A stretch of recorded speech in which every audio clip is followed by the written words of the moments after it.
आदाब, मैं हूं अरताज सैयद। बेगम मैके गई थी 1 हफ्ते के लिए।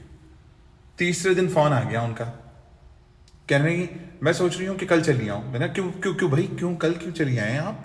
कह रही बस ठीक है, बस मैं कल आ जाऊँ।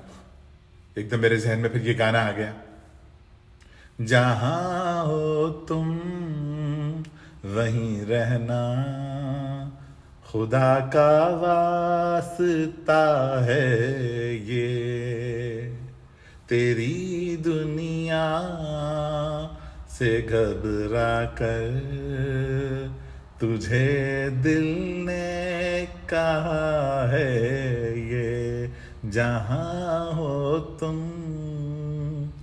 सिर्फ जहन में आया था भाई, कहा थोड़ी था कोई। इतनी जुर्रत है कि कह दूं उनको।